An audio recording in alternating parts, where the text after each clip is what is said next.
What is rehab or rehabilitation? My name is Fred Vigueras, a board-certified sports and spine medicine physician in Virginia Beach, Virginia.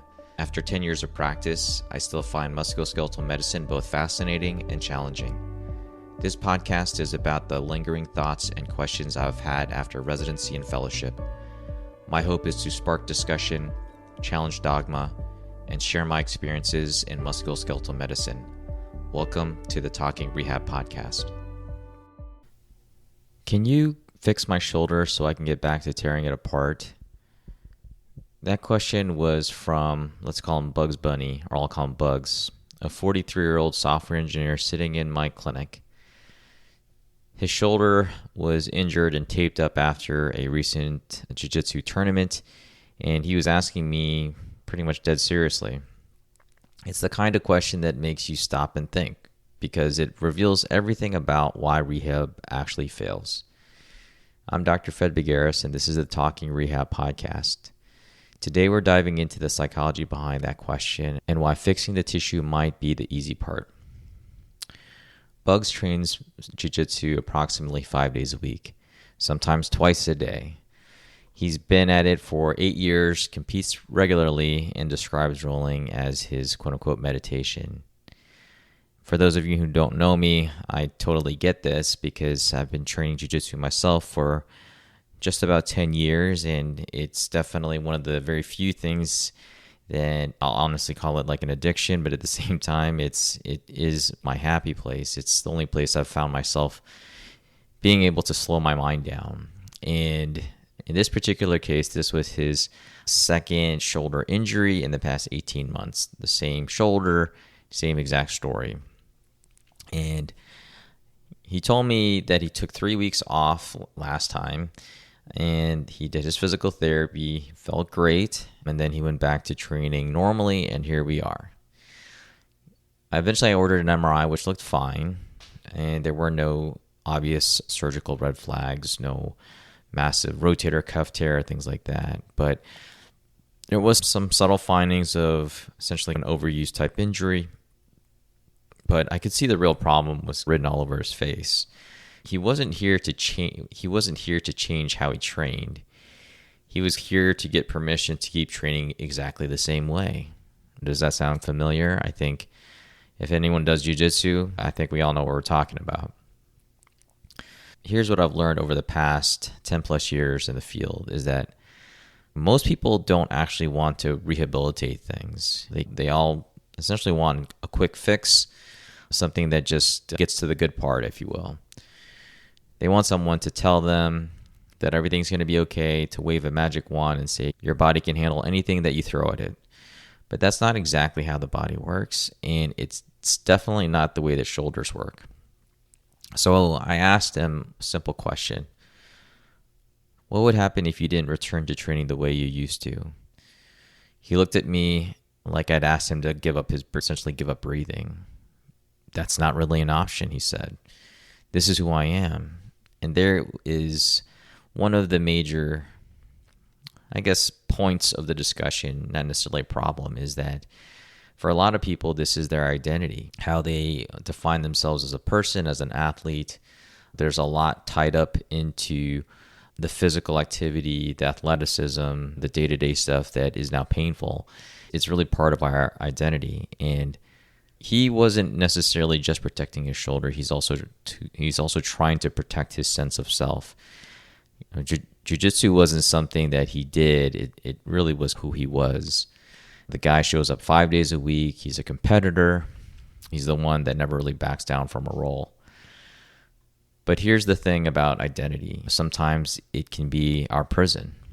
And I see this pattern everywhere. The runner who can't imagine running less than 50 miles a week, the CrossFitter who won't scale back the weight or the repetitions, the weekend warrior who thinks recovery is for the weak. They're all stuck in the same loop. Their identity demands they train hard, but their body can't keep up with their identity. They end up in my clinic asking me to fix the body so they can keep punishing it. This time I tried a different approach with him. Instead of asking him to do less, I asked him to do better. So I said, what if we could find a way for you to train that actually made you stronger, not just temporarily, but for the next 10 years. His ears obviously perked up. So we redesigned his training around one simple principle: the minimum effective dose. Instead of 5 days a week, we went to training 3 times per week. But we added targeted strength work. We fixed his sleep. He was averaging 5 hours a night. We added yoga twice a week for mobility.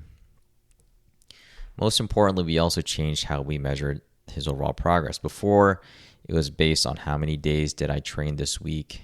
Now, the measurement of progress is how did I feel during the actual training? How's my technique improving? How's my breathing? 3 months later, he told me something that stuck with me. I actually feel like I'm getting better at jiu-jitsu, not just surviving it. His shoulder pain dropped from a 7 out of 10 down to a 1. His overhead reach improved by 40 degrees, but the real win was that he stopped waking up in the middle of the night to toss and turn, only to wake up in the morning feeling really terrible. So here's what I want you to understand.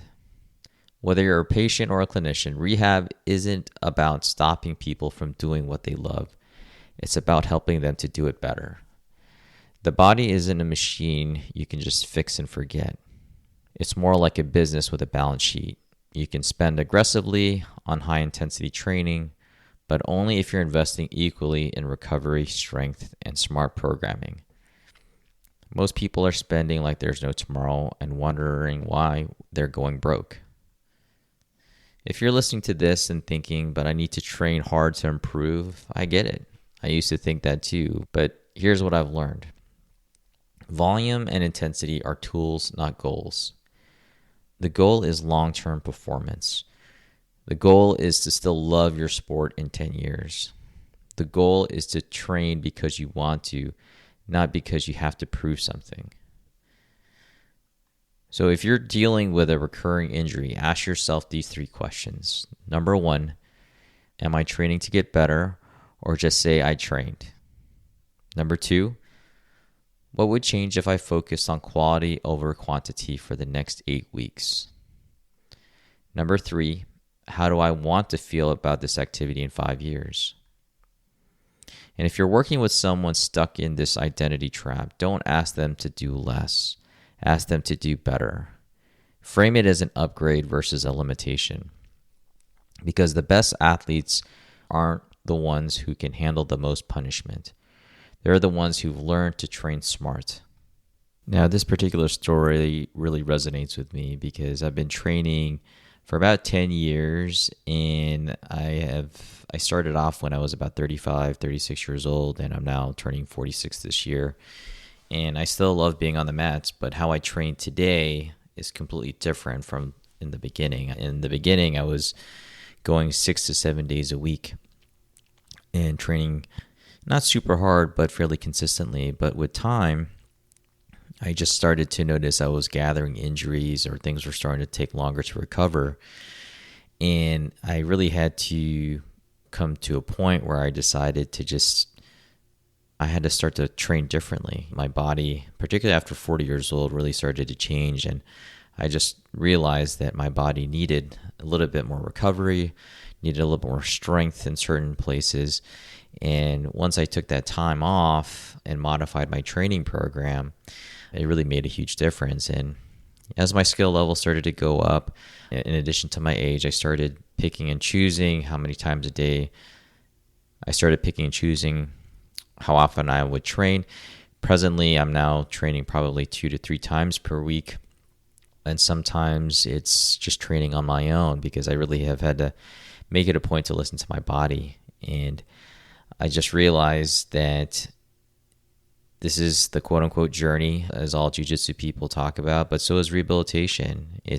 Rehabilitation is not really about getting back. It's about coming back better. And I think if we think of our jiu-jitsu this way and we think of our injuries this way, it's, I think, a more positive way to look at the circumstance of an injury. I think jiu-jitsu in particular is unique because the goal of the submission often puts us in injury-prone positions. And so it's so much fun that we want to do it again, but we're constantly putting our joints in jeopardy. We just simply have to get better at training. Just at the present time, I was training this past week, and I suffered an injury from something that I've done a million times, and I have to take a listen to my body. Even though things are feeling better, I just know that I need to give my body a little bit more time to recover. And although I want to get back as soon as possible, if I want to do this lifelong and have it a fun ride, I need to do the recovery part now, because recovery in the later years isn't usually faster. It usually takes longer. So it's either now versus later, and I would prefer to do it now so I can do this much, much longer and for the rest of my life. Next time someone asks me, can you repair my shoulder so I can get back to tearing it apart? I'm going to say, I can help your shoulder recover, but let's make sure the plan forward builds you up instead of breaks you down. Because healing isn't just about fixing what's broken. It's about creating something stronger than what was there before. If this resonated with you, I'd love to hear your story. Send me a message. I like to hear from my audience. Until next time, this is Dr. Fred Begaris reminding you that sometimes the smartest thing to do ends up being the strongest. Thanks for listening. Have a good one. Thank you for listening to the Talking Rehab podcast. I hope that this podcast stimulates you to question your own practice and how you approach rehabilitation. I truly appreciate your time and attention. If you enjoyed listening, make sure to like and subscribe to the podcast. I wish you a movement-filled day. Take care.